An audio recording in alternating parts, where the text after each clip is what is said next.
Hello दोस्तों। तो जैसा कि आज हम इस वीडियो में बात करेंगे आपके आईएमपी क्वेश्चंस की, जो कि आपके लिए बहुत ही इंपॉर्टेंट होने वाले हैं एमपीपीएटी के लिए। ठीक है, इसलिए वीडियो को एंड तक ज़रूर देखना। सबसे इम्पोर्टेंट इसमें मैं कुछ ऐसे टॉपिक्स भी बात करूंगा जो कि आपके परीक्षा के दृष्टिकोण से बहुत ही महत्वपूर्ण होने वाले हैं। और हमें पता है परीक्षा पास में ही आने वाली, लेकिन अभी तक इसके फॉर्म डेट नहीं आई है। लेकिन आप ये मान के चलिए कि आपका जून में एग्ज़ाम हो जाएगा। बहुत सारे बच्चों के डाउट थे, तो मैंने सोचा ये डाउट्स पहले क्लियर कर दिए जाए, उसके बाद अपना सेशन शुरू करेंगे। लगभग इसमें मैंने ऐसे क्वेश्चंस रखे हैं जो आपकी सरल भी हैं कुछ, और कुछ हार्ड भी हैं। ठीक है, तो हर एक प्रकार के क्वेश्चंस आपको मिलेंगे यहाँ पर। और सबसे इम्पोर्टेंट, एक क्वेश्चन को हल करते हुए हम बहुत सारे क्वेश्चंस भी जो है नए नए क्वेश्चंस भी देखते हुए चलेंगे। इसलिए कॉपी पेन जरूर निकाल लीजिएगा, उसमें सारी चीज़ें आपको बताऊंगा। ठीक है, फर्स्ट ऑफ ऑल यहाँ पर अभी तक आपने चैनल को सब्सक्राइब नहीं किया है तो सब्सक्राइब कर लीजिए, क्योंकि एग्री एम्पायर पर आपको बता दूं, अगर आप नए हैं तो यहाँ पर एमपीपीएटी एडिट एवं आईसीएस रिलेटेड सारी चीज़ें यहाँ पर आपको मिलेंगी। एग्जाम से लेकर काउंसलिंग एडमिशन तक आपको सारी यहाँ पर अपडेट मिलती हैं। व्हाट्सअप ग्रुप ज्वाइन नहीं किया है तो ज्वाइन कर लेना, लिंक डिस्क्रिप्शन बॉक्स में। फर्स्ट क्वेश्चन है, भारत में हरित क्रांति के जनक कौन है? बहुत फेमस क्वेश्चन है, बहुत ज़्यादा फेमस क्वेश्चन है। आता है ग्रीन रेवोल्यूशन के फादर कौन है? ठीक है, ये अगर आप इंग्लिश मीडियम वाले हैं तो इंग्लिश मीडियम वर्ड का भी उपयोग करूंगा मैं, जिससे कि आपको भी ज़्यादा कठिनाई ना जाए। ठीक है, तो भारत में हरित क्रांति के जनक कौन है, यानी कि who is the father of green revolution in India? तो फर्स्ट ऑप्शन देखें, MS. Swaminathan, doctor Varghese Kurien, third Norman Borlaug, C Subramaniam.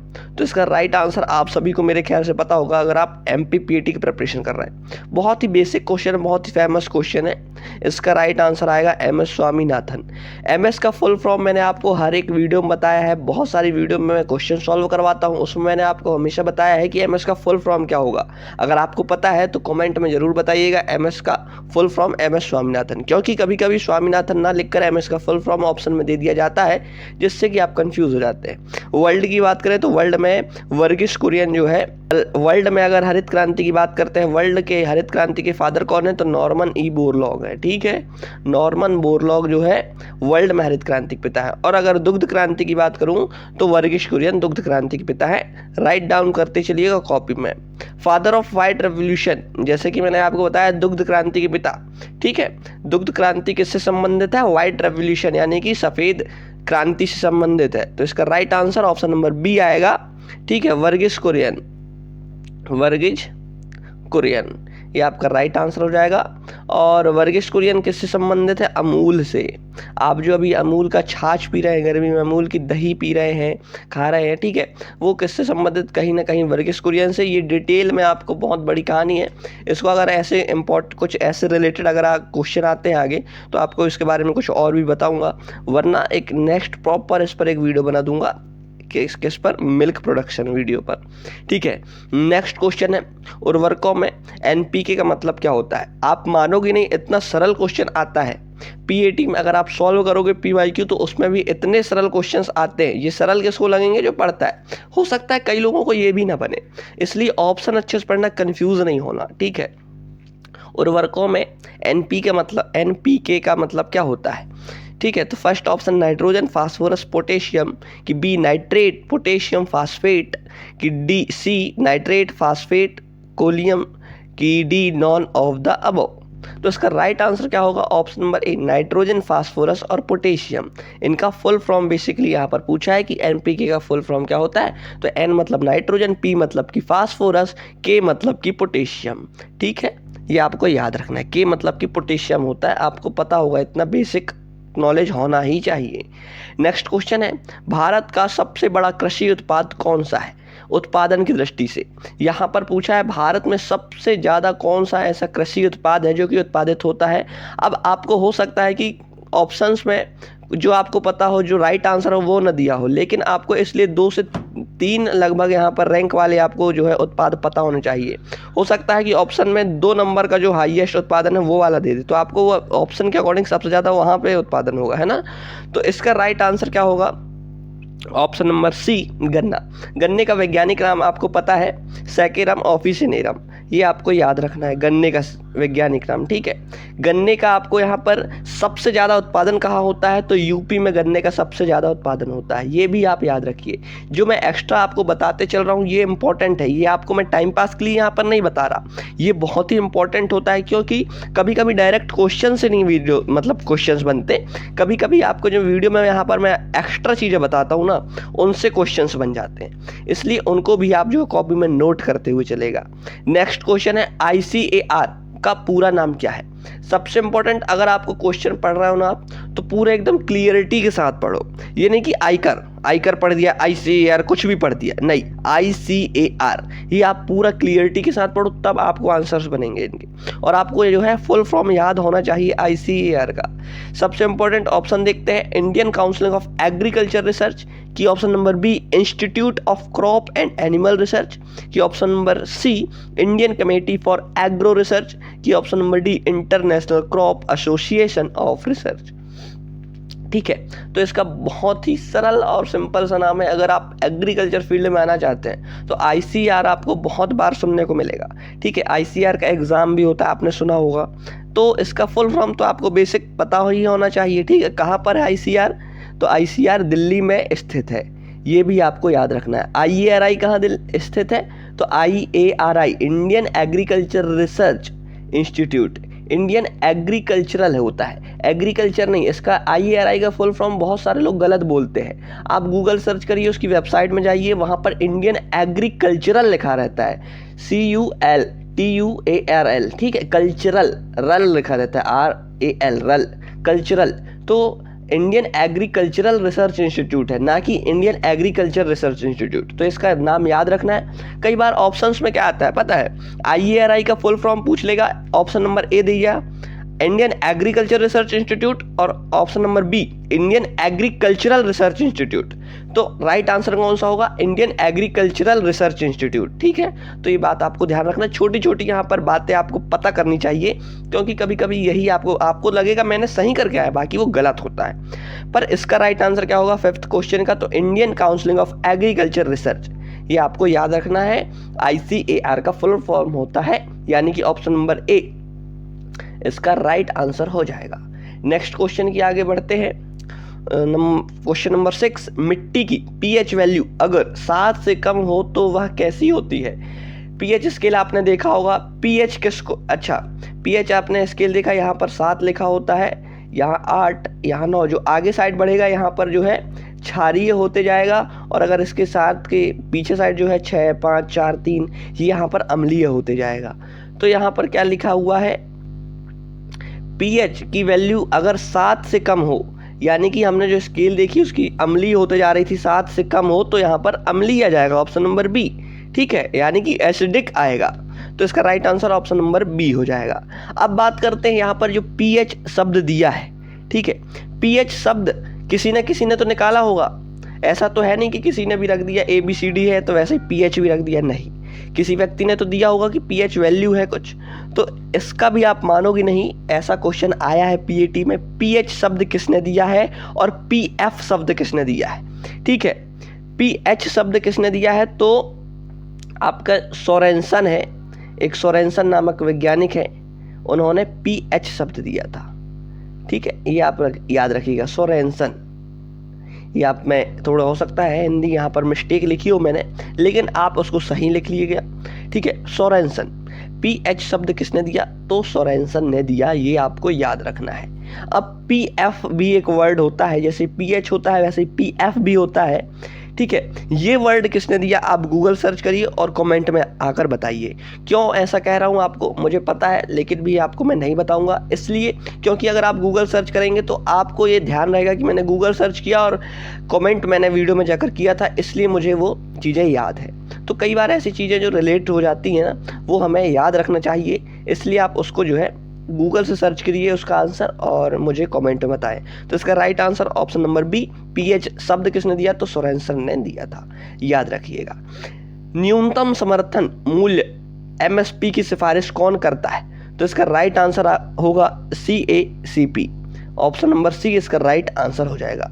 तो नेक्स्ट क्वेश्चन हम देखते हैं, ठीक है। सबसे अधिक दूध उत्पादन करने वाला राज्य कौन सा है, तो इसका राइट आंसर क्या होगा? ऑप्शन नंबर ए की ऑप्शन नंबर बी की ऑप्शन नंबर सी की ऑप्शन नंबर डी। सुनो, ये जो है ना डाटा वाले बेसिस क्वेश्चन रहते हैं, ये हर साल बदलते हैं। तो इन क्वेश्चंस को आप ना क्या किया करो, इनको हो सकता है तो अभी इग्नोर करो।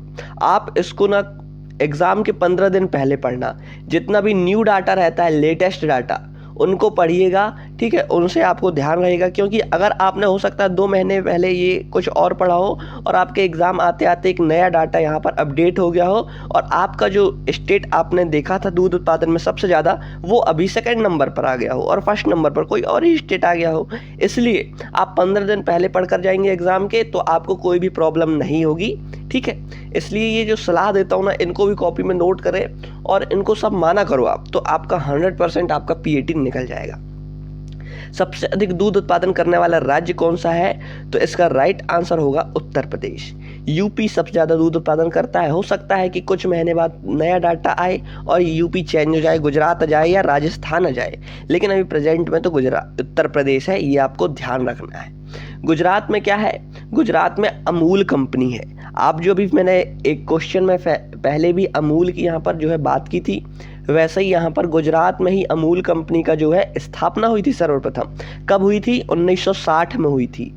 ये आपको याद रखना है। कई बार आपसे पूछ लेता है कि अमूल कंपनी की स्थापना कब हुई? 1960 में हुई, ठीक है। अमूल का फुल फॉर्म भी पूछा है। बहुत सारे क्वेश्चंस आते हैं, बहुत सारी चीज़ें आती हैं जो आपको ध्यान रखनी है, क्योंकि अभी टाइम बहुत कम बचा है और पढ़ना आपको बहुत सारा है। और क्या पढ़ना है? बहुत ही इंपॉर्टेंट पढ़ना है। तो अगर आपको नोट्स की नीड है जिसमें आपको हर एक चीज़ इंपॉर्टेंट दी हुई होगी, ठीक है, फालतू का कुछ दिया नहीं होगा, तो आप मुझसे कांटेक्ट कर सकते हैं। जैसे कि स्क्रीन में ये मेरा व्हाट्सअप नंबर आपको शो कर रहा है, इस पर आप मुझे कांटेक्ट करिएगा।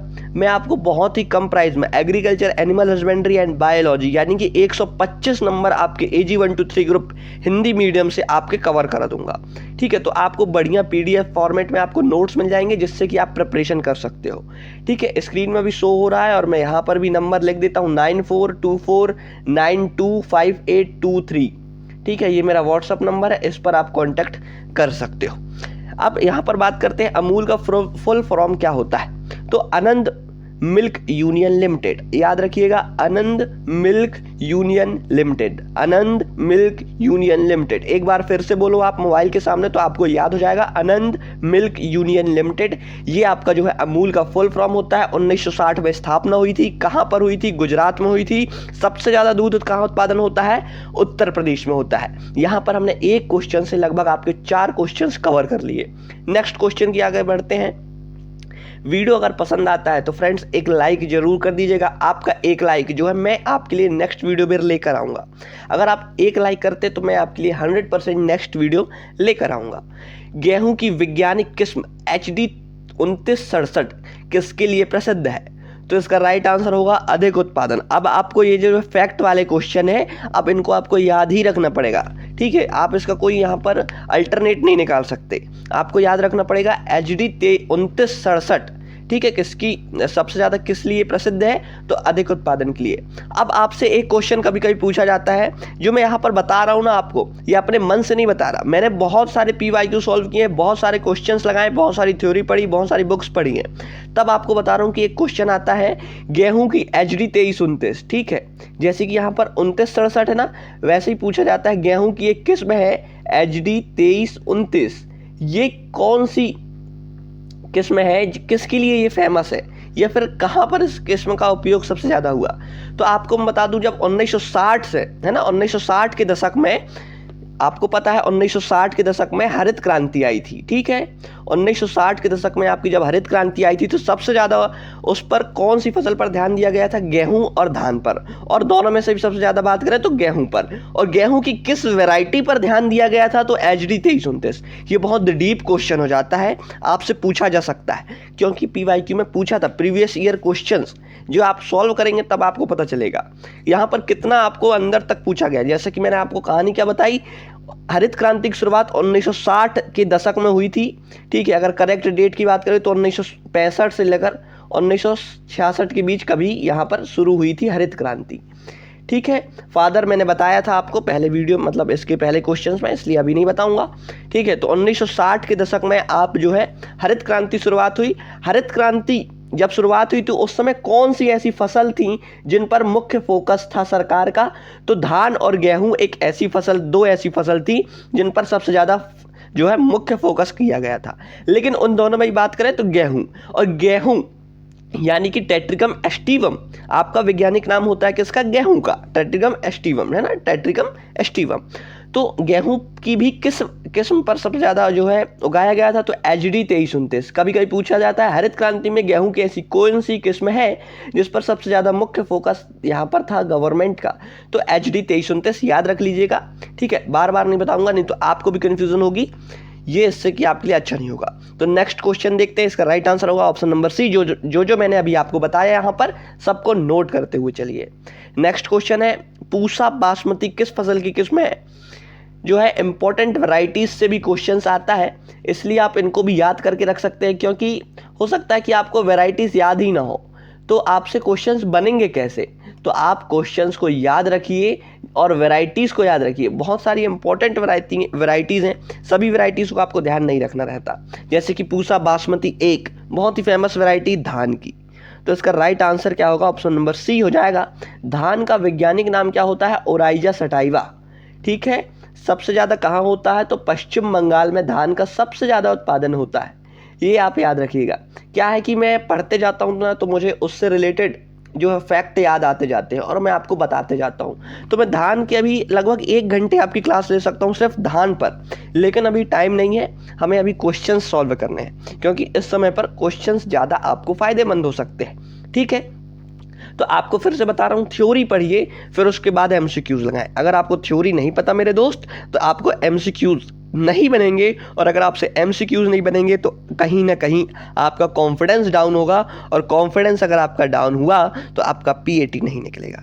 तो कहीं ना कहीं ये सब एक दूसरे से कनेक्ट होते हैं, इसलिए आप जो है पहले थ्योरी पढ़िए। थ्योरी के लिए मेरे पास आपके लिए बहुत ही बेस्ट नोट प्रिपेयर की है मैंने।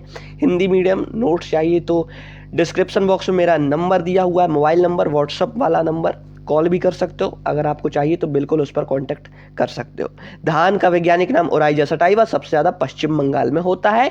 धान की एक बहुत ही फेमस किस्म है पूसा बासमती एक। बासमती से ही आपको समझ में आ जाना चाहिए, पूसा तो छोड़ो, बासमती आप चावल खाते हो ना, बासमती, तो बासमती ज्वार तो नहीं खाते, गेहूं तो नहीं खाते, धान मक्का नहीं खाते, धान खाते हो ना, तो बासमती किसी इसमें है? धान की है। Option number C right question answer हो जाएगा। नेक्स्ट क्वेश्चन की ओर देखते हैं। आज के हमारे सेशन का लास्ट क्वेश्चन है।